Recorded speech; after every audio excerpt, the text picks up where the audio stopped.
Hello everyone, welcome back to English communication Guru. आज हम the Hindu का लेटेस्ट एडिटोरियल डिटेल में पढ़ेंगे, जिसकी हेडलाइन है data deficiencies on India and the IMF low grading. इस वीडियो में advance vocabulary, idioms, phrases, phrasal verbs, parts of speech और ऑलमोस्ट सभी इंपॉर्टेंट ग्रामर पॉइंट्स कवर किए गए हैं।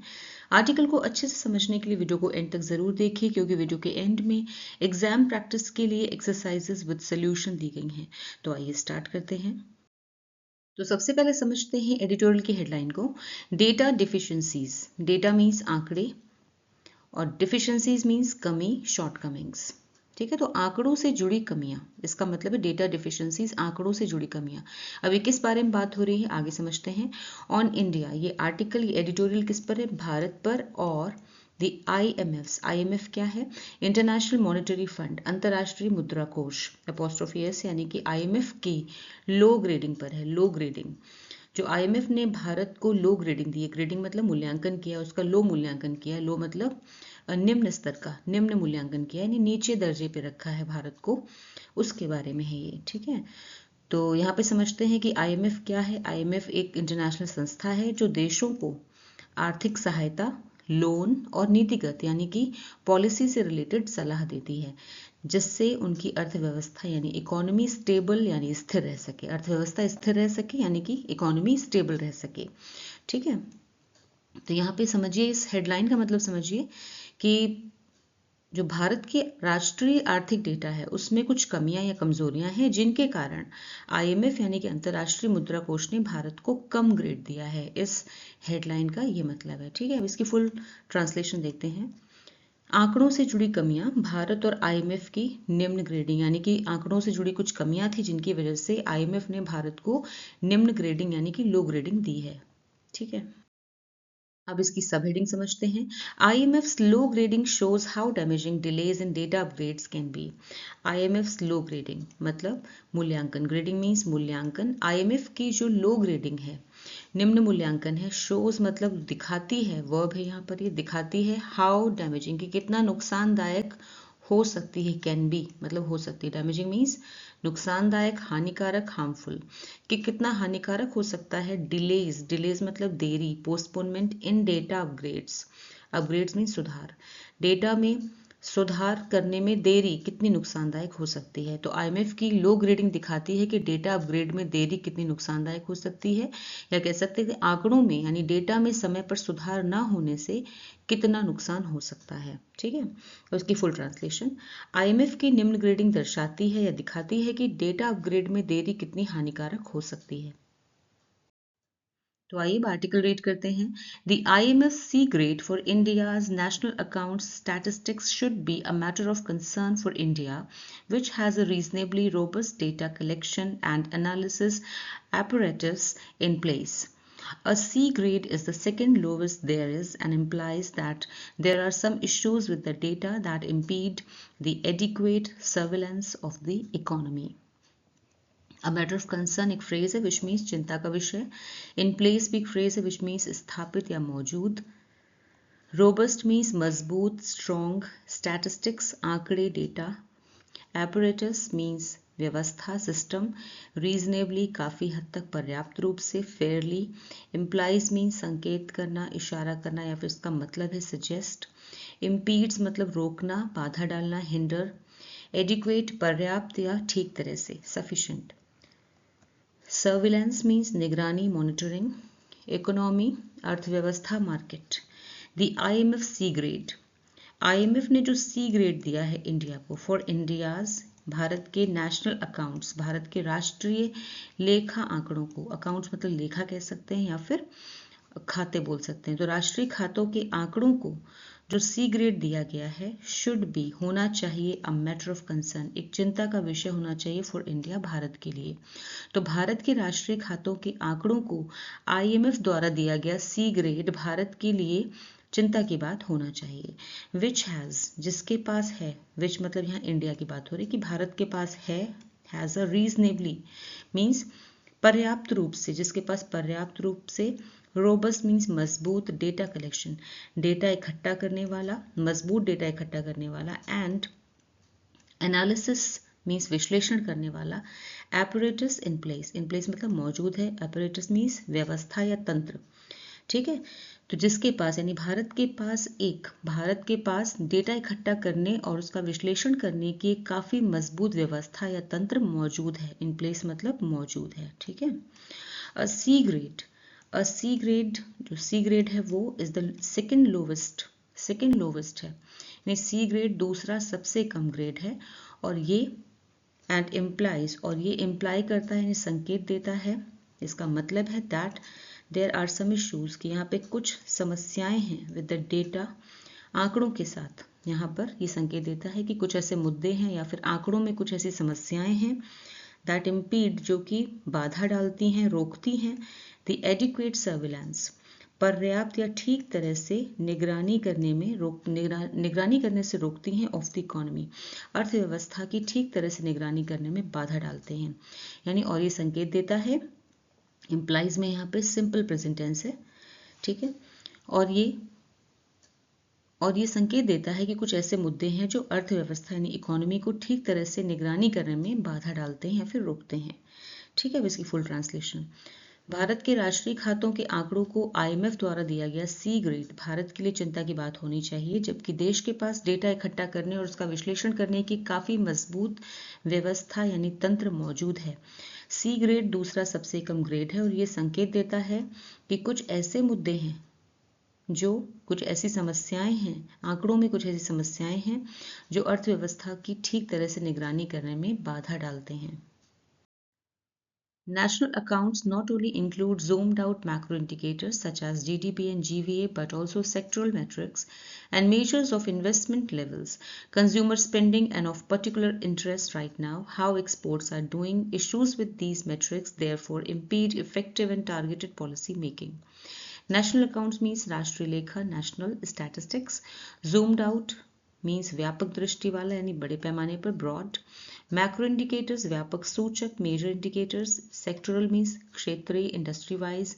मेट्रिक्स मापदंड, मेजर्स. इन्वेस्टमेंट निवेश, फंडिंग. कंज्यूमर स्पेंडिंग उपभोक्ता खर्च, कंजम्पशन. ऑफ पर्टिकुलर इंटरेस्ट ये भी फ्रेज है विच मीन्स विशेष रूप से महत्वपूर्ण, नोटवर्दी. एक्सपोर्ट्स मीन्स निर्यात. इफेक्टिव प्रभावी, असरदार. एफिशिएंट टारगेटेड लक्षित यानी कोई खास लक्ष्य रखकर, खास फोकस्ड. पॉलिसी मेकिंग नीति निर्माण, नीतियां बनाना, गवर्नेंस. नेशनल अकाउंट्स और एक चीज देखते हैं, जीडीपी का फुल फॉर्म है ग्रॉस डोमेस्टिक प्रोडक्ट, पूरी अर्थव्यवस्था की कुल कमाई. जीवीए का फुल फॉर्म होता है gross value added, which means विभिन्न क्षेत्रों, सेक्टर्स जैसे कि कृषि, उद्योग, सेवाएं आदि ने कितनी कमाई की, उसका कुल योग. तो जीडीपी का मतलब है जैसे कोई भारत देश है तो देश पूरी बड़ी कंपनी है और उसने साल के अंत में यानी पूरे साल में उसने कितनी कमाई की, दैट इज जीडीपी, ठीक है। अब इसका फॉर्मूला भी देखते हैं कि जीडीपी होता क्या है, जीवीए प्लस यानी gross value added plus taxes, जो भी कर हैं, ठीक है, टैक्सेस हैं, माइनस सब्सिडीज, ये होता है इज इक्वल टू जीडीपी, ठीक है। अब चलिए ट्रांसलेशन देखते हैं. National accounts not only include, national accounts यानी कि राष्ट्रीय लेखा या राष्ट्रीय जो आंकड़े हैं, लेखा है, नॉट ओनली ना सिर्फ, इंक्लूड शामिल करता है, सिंपल प्रेजेंट टेंस है यहाँ पर, इंक्लूड में ना सिर्फ शामिल करता है, वर्ब है ये, ध्यान दीजिएगा, जो रेड से है मेन वर्ब है, जो ब्लू से सब्जेक्ट है. ना सिर्फ शामिल करता है जूम्ड आउट यानी कि बड़े पैमाने पर मैक्रो इंडिकेटर्स, बड़े या व्यापक आंकड़े ही शामिल नहीं होते हैं, ठीक है. बड़े पैमाने पर व्यापक सूचकांक के सूचक जो हैं, इंडिकेटर्स को ही शामिल नहीं करता है, सच एज जैसे कि जीडीपी एंड जीवीए, यानी कि सिंपल वर्ड्स में अगर समझा जाए तो राष्ट्रीय लेखा में सिर्फ जीडीपी और जीवीए जैसे बड़े व्यापक आंकड़े ही शामिल नहीं होते, बट ऑल्सो बल्कि सेक्टोरल मैट्रिक्स भी शामिल होते हैं. सेक्टोरल मैट्रिक्स मतलब अलग अलग क्षेत्रों के माप, and measures of investment levels और निवेश का स्तर. इन्वेस्टमेंट लेवल मतलब निवेश का स्तर, कि निवेश किस स्तर का किया गया है, उसके भी पैमाने. कंज्यूमर स्पेंडिंग लोगों का क्या खर्च रहा है, ठीक है, लोगों ने क्या खर्च किया, एंड यानी उपभोक्ता खर्च, कंज्यूमर स्पेंडिंग मतलब उपभोक्ता खर्च, end of particular interest right now, और उससे भी ज़्यादा विशेष रूप से जो महत्वपूर्ण है इस समय, राइट नाउ मतलब इस समय, ये फ्रेज है particular interest, of particular interest means जो इस समय बहुत विशेष रूप से महत्वपूर्ण है। हाउ एक्सपोर्ट्स आर डूइंग, यानी कि एक्सपोर्ट्स की क्या हालत है, आर डूइंग मतलब कैसे एक्सपोर्ट्स क्या काम कर रहे हैं, एक्सपोर्ट्स क्या कर रहे हैं मतलब कि निर्यात की स्थिति कैसी है, ये भी शामिल होता है। ठीक है, issues with these matrix, in matrix में अगर कोई समस्या आती है, इश्यूज होते हैं इन मेट्रिक्स में, इन पैमानों पे अगर कोई समस्या आती है, देयरफॉर इसलिए इम्पीड, ये बाधा डालते हैं, रुकावट पैदा करते हैं, यहाँ भी सिंपल प्रेजेंट टेंस है, इफेक्टिव असरदार और टारगेटेड पॉलिसी मेकिंग में, यानी सही नीतियां बनाने में, टारगेटेड पॉलिसी मेकिंग मतलब सही नीतियां बनाने में ये समस्या पैदा करता है। इसलिए इन मापों में अगर कोई दिक्कत होती है तो ये अच्छी और सही नीतियां, असरदार इफेक्टिव मीन्स असरदार और सही नीतियां, टारगेटेड मतलब सही लक्ष्य को निर्धारित करके जो पॉलिसी मेकिंग की जाती है, नीतियां बनाई जाती है, उनमें रुकावट या फिर बाधा पैदा करता है। इम्पीड मतलब रुकावट पैदा करना। ठीक है, इसकी फुल ट्रांसलेशन देखते हैं। यहाँ भी सिंपल प्रेजेंट टेंस है, इम्पीड में वर्ब है ये। राष्ट्रीय लेखा में सिर्फ जीडीपी और जीवीए जैसे बड़े व्यापक आंकड़े ही शामिल नहीं होते, बल्कि अलग अलग क्षेत्रों के माप, निवेश का स्तर, लोगों का खर्च यानी कि उपभोक्ता खर्च, और जो इस समय विशेष रूप से महत्वपूर्ण है, निर्यात की स्थिति के माप भी, यानी एक्सपोर्ट की कंडीशन कैसी है, ये भी शामिल होता है। इसलिए इन मापों में होने वाली दिक्कतें या समस्याएं अच्छी और सही नीतियां बनाने में रुकावट पैदा करती हैं। A grade of C puts India in the same league as China when it comes to its national accounts, a decidedly unenviable position to be in.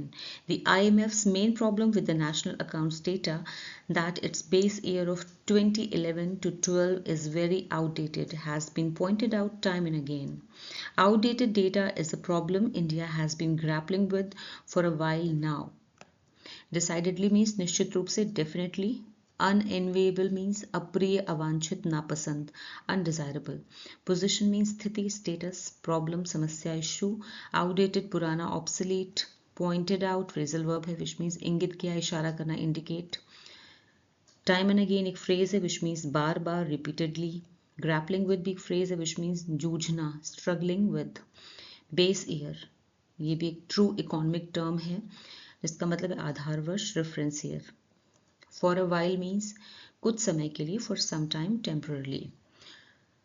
A grade of C puts India, puts यहाँ पे simple present tense है, verb है ये। ठीक है, तो सी का जो ग्रेड है, सी ग्रेड जो है, इंडिया को रखता है, पुट्स इंडिया मतलब इंडिया को रखता है, इन द सेम लीग, उसी श्रेणी में रखता है, एज चाइना, चाइना की तरह, चाइना की श्रेणी में रखता है। यानी जो सी ग्रेड है वो भारत को चीन के समान श्रेणी में रखता है। व्हेन इट कम्स टू, जब बात आती है, इट्स नेशनल अकाउंट, जब इसके राष्ट्रीय खातों की बात आती है। ठीक है, तो इसको एक सेंटेंस में समझ सकते हैं कि राष्ट्रीय खातों के मामले में सी ग्रेड जो है वो भारत को चीन के समान श्रेणी में रखता है। डिसाइडेडली जो कि निश्चित रूप से अनएनविएबल पोजीशन है, यानी एक नापसंद स्थिति है, टू बी इन जिसमें होना एक बहुत ही एक अप्रिय स्थिति है, यानी जो पसंद नहीं आएगी किसी को। The IMF's main problem, IMF की जो मेन समस्या है, मुख्य समस्या है, with the national accounts data, राष्ट्रीय खातों के आंकड़ों को लेकर जो समस्या IMF की वो ये है, दैट इट की इट्स बेस ईयर, कि इसका जो आधार वर्ष है ऑफ 2011 to 12, जो इसका 2011-12 का जो बेस ईयर है, बेस ईयर का मतलब है आधार वर्ष, यानी जिस वर्ष को ध्यान में, जिस ईयर को ध्यान में रख करके ये डेटा तैयार किया जाता है, ठीक है, वो आउटडेटेड हो गया, इज वेरी आउटडेटेड, ये बहुत पुराना है। ठीक है, हैज़ बीन पॉइंटेड आउट, और इसको यहाँ पे देखिए सब्जेक्ट यहाँ से दी IMF, इसकी वर्ब यहाँ पे आई है, हैज़ बीन पॉइंटेड आउट, इसका इशारा किया गया है कि आउटडेटेड है, टाइम एंड अगेन मतलब बार बार इसकी ओर इशारा किया गया, और ये बात बार बार सामने आई है। ठीक है, हैज़ बीन पॉइंटेड आउट यहाँ पर प्रेजेंट परफेक्ट टेंस है, लेकिन पैसिव वॉइस में। ठीक है, आउटडेटेड डेटा, जो पुराना डेटा है, पुराना आंकड़ा है, इज अ प्रॉब्लम, एक समस्या है, India has been grappling with, जिससे इंडिया जूझ रहा है, फॉर अ वाइल नाउ, कुछ समय से जूझ रहा है। ठीक है, हैज़ बीन ग्रैपलिंग विद, तो यहाँ पे प्रेजेंट परफेक्ट कंटिन्यूअस टेंस है, देखिए कंटिन्यूस से ग्रैपलिंग, हैज बीन, और यहाँ पे फॉर और सिंस यूज किया जाता है इसलिए फॉर है, फॉर अ वाइल नाउ। तो पुराने आंकड़े एक ऐसी समस्या है जिससे भारत पिछले कुछ समय से जूझ रहा है। अब इसकी फुल ट्रांसलेशन देखते हैं। राष्ट्रीय खातों के मामले में सी ग्रेड भारत को चीन के समान श्रेणी में रखता है, जो निश्चित रूप से एक अप्रिय या फिर नापसंद स्थिति है। राष्ट्रीय खातों के आंकड़ों को लेकर आईएमएफ की मुख्य समस्या ये है कि इसका आधार वर्ष यानी भारत का जो आधार वर्ष है 2011-12 वो बहुत पुराना है, आउटडेटेड है। और ये बात बार बार सामने आई है कि पुराने आंकड़े बार बार सामने आई है, और पुराने आंकड़े एक ऐसी समस्या है जिससे भारत पिछले कुछ समय से जूझ रहा है। The Index of Industrial Production (IIP) and the Consumer Price Index (CPI) both have a base year of 2011-12. In fact, even the IMF said the reason that India's CPI received a grade of B, not A, was because of the outdated base year. The outdated base year and the inordinate weightage of food in the CPI have resulted in India not being able to accurately capture price movements. Index of industrial production IIP means औद्योगिक उत्पादन सूचकांक, consumer price index CPI means उपभोक्ता मूल्य सूचकांक, inordinate means अत्यधिक, बहुत ज़्यादा, excessive, weightage means वजनदारी, importance महत्व, कैप्चर मीन्स दर्ज करना, रिकॉर्ड, मूवमेंट परिवर्तन, गतिविधि, बदलाव, चेंज, एक्यूरेटली मीन्स सटीक रूप से, precisely, resulted in phrasal verb which means परिणाम स्वरूप होना या इसका परिणाम होना, लेड टू, लीड की सेकेंड फॉर्म में लेड टू, ठीक है, लीड टू की, इनफैक्ट वास्तव में, ड्यू टू के कारण। The index of industrial production यानी कि औद्योगिक उत्पादन सूचकांक और कंज्यूमर प्राइस इंडेक्स दोनों ही यानी कि उपभोक्ता मूल्य सूचकांक बोथ दोनों हैव अ बेस ईयर, दोनों का ही जो आधार वर्ष है वो 2011-12 का है, ठीक है। तो औद्योगिक उत्पादन सूचकांक यानी IIP और CPI दोनों का आधार वर्ष 2011-12 ही है। इनफैक्ट वास्तव में या फिर असलियत में इवन द IMF, यहाँ तक कि IMF ने भी कहा, ठीक है, यहाँ पे सिंपल पास्ट टेंस है, द रीजन कि क्या कारण है, दैट इंडिया की भारत की CPI received a grade of B not A, Bharat की CPI received यहाँ पे सिंपल पास्ट टेंस, भारत की CPI को B ग्रेड मिला, A नहीं मिला, नॉट A नहीं मिला, was इसका कारण था because of the outdated base year, इसका कारण था पुराना बेस ईयर यानी पुराना आधार वर्ष। इसका मतलब है कि CPI को जो B ग्रेड मिला, A नहीं मिला, क्योंकि उसका भी जो आधार वर्ष था वो पुराना था, ठीक है, यानी 2011 और 12 के आधार वर्ष पर ही उसका डेटा तैयार किया गया था।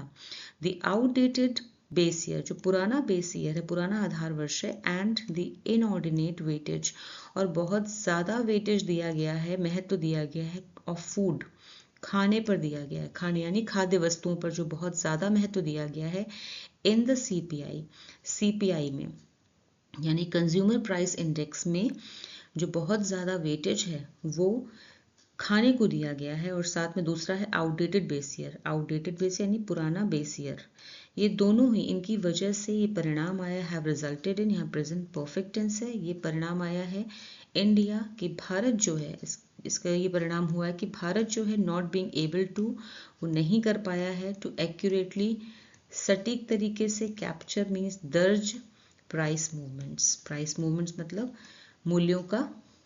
मूल्यों में जो बदलाव हो रहा है, कीमतों में जो बदलाव हो रहा है उसको सही तरीके से दर्ज नहीं कर पा रहा है, ठीक है, ठीक तरीके से दर्ज नहीं कर पा रहा। तो ये पुराना आधार वर्ष और CPI में भोजन को यानी खाने को दी गई अत्यधिक वजनदारी यानी वेटेज के कारण भारत कीमत में आए बदलाव को सही तरीके से दर्ज नहीं कर पा रहा, और इस सब की वजह से सही डेटा नहीं बन पाया, ठीक है।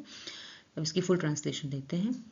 औद्योगिक उत्पादन सूचकांक यानी IIP और उपभोक्ता मूल्य सूचकांक यानी CPI दोनों का आधार वर्ष 2011-12 ही है। वास्तव में IMF ने भी कहा कि भारत के CPI को A नहीं बल्कि B ग्रेड मिलने का कारण ये पुराना आधार वर्ष है। ये पुराना आधार वर्ष और CPI में भोजन को यानी खाद्य वस्तुओं को दी गई अत्यधिक वजनदारी यानी वेटेज के कारण भारत कीमत में बदलाव को सही तरीके से दर्ज नहीं कर पा रहा है।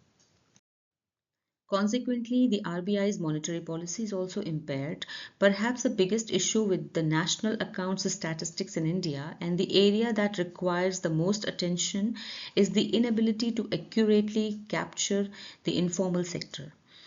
The informal sector, by definition, is extremely difficult to quantify since it comprises entities that are unregistered and cash-based. Consequently means परिणाम स्वरूप, therefore impaired means बाधित, weakened, कमजोर, monetary policy मौद्रिक नीति, financial policy, national accounts राष्ट्रीय लेखा आंकड़े, economic records, statistics आंकड़े डेटा, informal sector अनौपचारिक क्षेत्र unregistered जिनका registration ना हुआ हो ऐसे sectors. Inability means असमर्थता, lack. एक्यूरेटली सटीक रूप से, प्रिसाइसली कैप्चर दर्ज करना, रिकॉर्ड, क्वांटिफाई मापना, मेजर, कंप्राइज शामिल होना, इंक्लूड, अनरजिस्टर्ड मीन्स अपंजीकृत यानी जिनका रजिस्ट्रेशन ना हुआ हो, अनलिस्टेड. कॉन्सिक्वेंटली मीन्स फलस्वरूप या फिर परिणाम स्वरूप. द आरबीआईज मॉनेटरी पॉलिसी, आरबीआई की जो मॉनेटरी पॉलिसी है, आरबीआई की मौद्रिक नीति भी इज ऑल्सो इम्पेयर्ड, वो भी उस पर भी बुरा असर पड़ता है. परहैप्स द बिगेस्ट इशू, जो सबसे बड़ी समस्या है with the national accounts statistics, जो राष्ट्रीय अकाउंट्स लेखा के आंकड़ों में जो सबसे बड़ी समस्या है इन इंडिया भारत में, एंड द एरिया और ऐसा क्षेत्र जिसे ज़रूरत है, दैट रिक्वायर्स जिसे ज़रूरत है द मोस्ट अटेंशन सबसे ज़्यादा ध्यान देने की ज़रूरत है, वो है इज़ द इनएबिलिटी कि वो असमर्थता है टू एक्यूरेटली सही तरीके सटीक तरीके से कैप्चर दर्ज करने की the informal sector. Informal sector को सही तरीके से दर्ज नहीं किया जा पा रहा है, उसमें असमर्थता है, उसमें समर्थ नहीं हो पा रहे हैं कि इनफॉर्मल सेक्टर को यानी अनौपचारिक क्षेत्र को ठीक तरह से दर्ज किया जाए. अब ये इनफॉर्मल सेक्टर क्या है, अभी इसको बाद में समझते हैं. द इनफॉर्मल सेक्टर जो अनौपचारिक क्षेत्र होता है, बाय डेफिनेशन इसकी परिभाषा ये हो सकती है, परिभाषा के अनुसार इज एक्सट्रीमली बहुत ज़्यादा डिफिकल्ट है टू क्वांटिफाई, इसे मापना बहुत ज़्यादा, क्वांटिफाई मतलब माप करना, मापना बहुत ज़्यादा मुश्किल है. सिंस क्योंकि इट कंप्राइजेस, यहाँ पे सिंपल प्रेजेंट टेंस है, क्योंकि इसमें शामिल होते हैं वो तत्व, एंटिटीज मतलब वो लोग, वो तत्व, वो इकाइयां शामिल होती हैं दैट आर जो कि अनरजिस्टर्ड हैं, अपंजीकृत है, जिनका रजिस्ट्रेशन नहीं हुआ है, एंड कैश बेस्ड है और जो कैश पे आधारित है यानी कि नकद पे आधारित हैं. ठीक है, जैसे आप समझ सकते हैं कि ये इनफॉर्मल सेक्टर में कौन लोग आते हैं, जैसे छोटे दुकानदार, सड़क किनारे दुकान, ढाबा, पान चाय की दुकान, रिक्शा ठेला चलाने वाले, दिहाड़ी मजदूर, निर्माण कार्य में लगे मजदूर, प्लम्बर, इलेक्ट्रीशियन, घरेलू कामगार, घर की सफाई, खाना बनाने वाले, फ्रीलांस, छोटे सर्विस कामगार, tailor, beauty salon, parlour worker, ठीक है, ये सब काम करने वाले, सब्जी और फल बेचने वाले, छोटे होम बेस्ड वर्कर जो घर से सामान बनाकर बेचते हैं, तो ये सब इसमें शामिल नहीं हो पाते हैं. इनको जो क्वांटिफाई करना, इनको मापना बहुत मुश्किल है, बहुत ज़्यादा मुश्किल है. इसकी वजह से शायद इस डेटा में गड़बड़ी आ रही है, क्योंकि भारत की जनसंख्या बहुत ज़्यादा है और बहुत सारे लोग इन कामों में लगे हुए हैं, तो इनको मापना बहुत मुश्किल है, इसलिए गड़बड़ियाँ हो रही हैं. ठीक है, अब इसकी फुल ट्रांसलेशन समझते हैं. फलस्वरूप या परिणाम स्वरूप आरबीआई की मौद्रिक नीति भी प्रभावित हो जाती है. शायद भारत में राष्ट्रीय लेखा आंकड़ों से जुड़ी सबसे बड़ी समस्या और वह क्षेत्र जिस पर सबसे अधिक ध्यान देने की आवश्यकता है, ये है कि अनौपचारिक क्षेत्र को सटीक रूप से दर्ज नहीं किया जा पा रहा है. अनौपचारिक क्षेत्र परिभाषा के अनुसार, डेफिनेशन के अनुसार मापना अत्यंत कठिन होता है, क्योंकि इसमें वे लोग, वे इकाइयां शामिल होती हैं जो रजिस्टर्ड नहीं होती, पंजीकृत नहीं होती और नकद आधारित होती हैं यानी कैश बेस्ड होती हैं. ठीक है. Yet a more accurate estimate of the informal sector will not only materially impact the growth rate and size of the economy, but will also lend crucial insight into how the bulk of India's population is doing. The proposed inclusion of GST data in GDP estimation in next year's series is a welcome improvement. Accurate mean सटीक, precise, estimate अनुमान, assessment, materially ठोस रूप से, substantially, informal sector अनौपचारिक क्षेत्र, unorganised sector, impact प्रभावित करना, affect, crucial अत्यंत महत्वपूर्ण, इसेंशियल, इंसाइट समझ, अंडरस्टैंडिंग, बल्क अधिकांश हिस्सा, मेजॉरिटी, प्रपोज्ड प्रस्तावित, सजेस्टेड, इंक्लूजन शामिल करना, एडिशन, एस्टिमेशन आकलन, कैलकुलेशन, वेलकम स्वागत योग्य, एप्रिशिएटेड, इम्प्रूवमेंट सुधार, एनहांसमेंट, लेंड इंसाइट फ्रेज है विच मीन समझ देना, जानकारी देना, येट फिर भी, येट मीन्स फिर भी, अ मोर एक्यूरेट एक ज़्यादा सटीक, एस्टिमेट मतलब आकलन ऑफ द इनफॉर्मल सेक्टर अनौपचारिक क्षेत्र का एक ज़्यादा सटीक आकलन जो है, विल नॉट ओनली ना सिर्फ देगा, ना सिर्फ प्रभावित करेगा, इम्पैक्ट यहाँ पे वर्ब है, विल इम्पैक्ट, मटीरियली मतलब ठोस रूप से प्रभावित करेगा, द ग्रोथ रेट को, वृद्धि दर को, and the size of the economy और अर्थव्यवस्था के साइज को प्रभावित करेगा, यानी विकास दर को और आकार को प्रभावित करेगा। ठीक है, यहाँ पे टेंस समझते हैं, विल इम्पैक्ट यहाँ पे सिंपल फ्यूचर टेंस है और नेक्स्ट सेंटेंस में भी विल लैंड, यहाँ भी सिंपल फ्यूचर टेंस है, विल के साथ में वर्ब की फर्स्ट फॉर्म।